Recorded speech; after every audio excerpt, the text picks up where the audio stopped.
Alright, a little bit more into, like, if you're just seeing some stuff about like a series of robotic 3D printers that can build themselves a rail to go across a river, and then as they go across that river they actually build the bridge by, it's similar to like arc welding.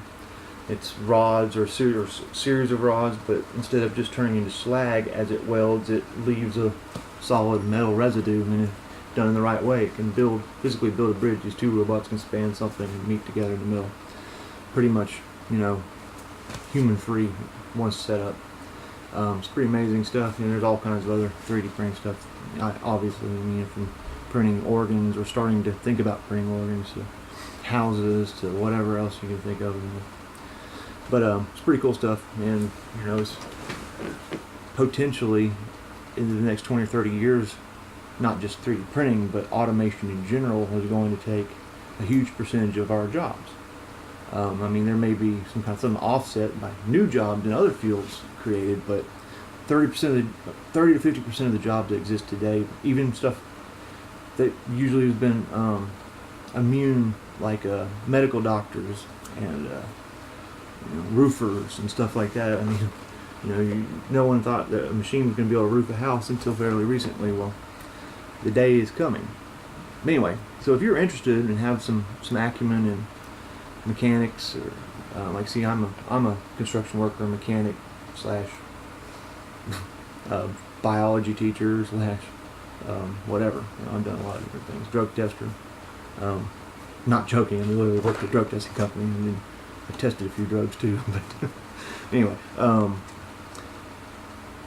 was really interested in 3D printing, and I didn't want to buy just one that was ready made. I wanted to really learn the process and build one from scratch. And not only I have the money to drop a couple $1,000s for something I didn't even know if I was going to enjoy using, but mainly I did it because I wanted to learn how to do it. And I researched it for a better part of a year before I had was sure I wanted to do it, was sure I was going to be able to do it, and knew what I needed with relative certainty. It was a fairly big decision. I was still in college at the time, trying to dedicate the better part of $1,000 and the time obviously needed in space, living in a wonderful place like this. It was a big decision, and I was actually had some business ideas. I'm not going to get into that right now, but I didn't just jump into say, oh, I'm going to buy this 3D printer that I've got to build from scratch. I don't know absolutely nothing about it other than what I know about rebuilding car engines. They're very different. There are some similarities, but don't think that just because you know how to do one construction or technical thing is that another one's going to be very easy. Bottom line is I would suggest, if you have no experience like that, before you go spend a bunch of money. I've read a lot of reviews. People buy these things, they're so excited about it. It's a kit. They can buy a kit. Okay, it's got everything you need.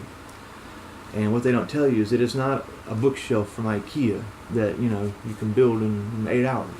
Even though it may say it's 8 hours, it means if you have a degree in electrical engineering and writing code and 10 years experience, you can do it in 8 hours.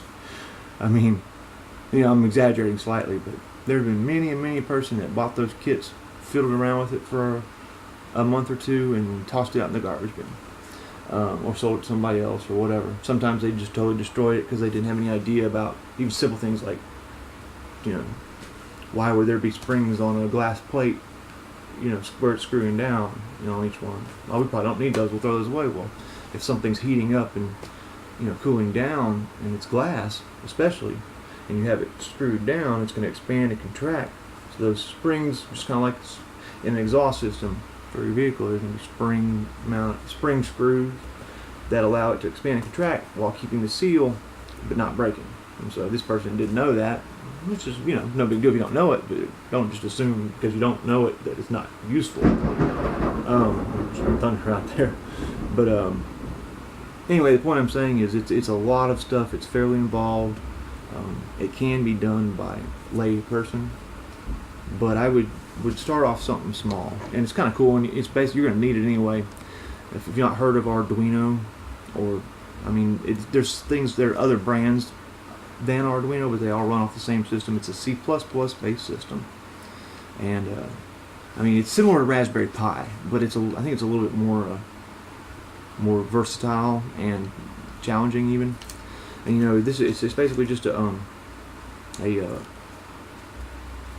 prototyping board.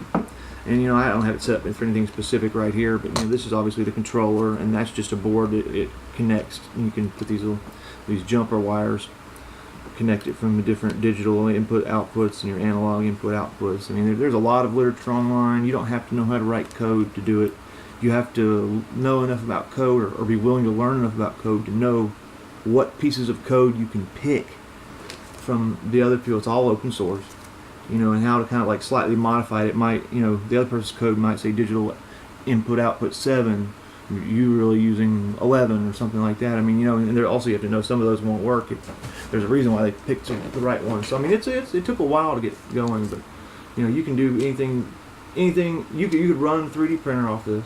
I mean, you would have to have some other things to go along with it, but obviously, I mean, you could fly a drone perhaps. You could have it hooked up to a SIM card, kind of like your cell phone, and then have it tied into your washer, which you convert it into a washer and dryer, and then you can call it on your way home from work until it just starts, or whatever. I mean, you can do pretty much anything you can think of. You can hook it up in your girlfriend's bedroom, in her VCR, and have a little camera on it and catch her if she's fooling around on you. I mean, I wouldn't advise doing that. It's some legality issues, but so there's little leftover parts, little bits, and pretty much anything you can think of, and they're cheap, believe it or not. I mean, I'll go over just a couple of little cool things. This right here, it's a gas sensor. You know, it can detect different kinds of dangerous, like carbon monoxide, carbon dioxide levels. I think anything that potentially will burn or has been burnt, it detects fairly readily. Relays, you gotta have relays, so you know, you're going from lower power circuits that have to be isolated to higher power circuits, you know, to run stuff. I mean, just, you know, all kinds of cool. So they got little different motion sensors. Some of them are like they go by infrared. Some of them they're actually by the motion, by like linear accelerations and stuff. You get, I mean, just like I said, I'm not gonna go over a whole lot more, but you can make joysticks to play with your little controllers. You know, 2-axis. It's cool stuff. And bottom line is, it's a great learning tool for you who want to not only build a 3D printer, customize it, but to fully utilize the possibilities. Because what are you going to build with that 3D printer? I mean, the more you know about this kind of stuff, the possibilities are endless. I mean, I have some projects, some scientific projects going on that, you know, that's actually what got me started in it, was not having a huge budget in the lab, and wanting to do some things, and then finding out some of the stuff that I needed didn't even exist, and or it may have existed in, you know, isolated pieces, but it didn't exist as a cohesive unit. And so I figured, what better way to do it than just to build it myself. I mean, fix it myself. I mean, this laptop I'm on, well, the one I'm going to tear apart here in a little while, is partially going to be used to build my next laptop. I'm not buying another cell phone. I'm not buying another laptop, because they're junk. I mean, yeah, they're cool for a little while, but I want something that's going to last you years. Something I know how to work on. I know how to fix. And I'm not giving some nameless, faceless corporation thousands of dollars because I can't get a computer to last more than a semester. It's ridiculous. But anyway, that's a whole nother rant.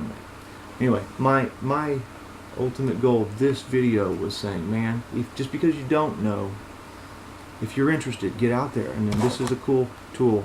And it goes from the simplest little thing, which I wish I had it set up right now, to where, you know, all it is basically you have a few series of lights, and you just move it, and it'll make several different ones blink. Well, see, you can have it more basic than that, where all it has is to turn the light on. You know, but to you know, running complex series of things that are measuring different percentages of gases in the atmosphere, and then shutting off valves accordingly. I mean, it can be pretty useful if you put your mind to it. And like I said, there's lots of code online, and the only thing I'm going to say is, though, is if you think it's going to be something like Bet you're going to learn in an afternoon, unless you already have a lot of knowledge or you're a very exceptional person. You're going to be disappointed. It does take work. I would even recommend if you're a college age or have the time or opportunity to go back to school to go take a couple classes in the computer science department if you're interested. Your freshman level, basically entry computer science stuff. Not the first class that they make everybody teach. It's just like how to use Windows basically. But the next one up where they start teaching you a little bit more fundamentals about electricity. I would advise taking that. Like I said, it's really cool.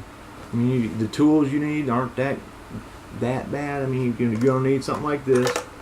And when I say get a soldering iron, I don't mean a junky one that just lays there on the bed, on the bench like this. You know, that you use to do stuff in an auto body shop. You want one that you're gonna use inside. So that means it's gonna need a stand. Definitely you want heat control. But you know, it's not critical if you don't have it right off the bat. But they're cheap. You're gonna need that, and you're gonna need your basic hand tools. You're gonna have to have a laptop, and, or a laptop's probably better. But you know, something because you got to program all this stuff too. So that's the funny thing. Whenever I built my first 3D printer, I thought it took me like 3 days to build it, and I was like, "Yay, it's built!" Oh, yeah, but it wasn't programmed yet, and it took me a month or so to do that. So it doesn't take that long once you get the hang of it. But anyway, sorry I've been rambling. Be in touch.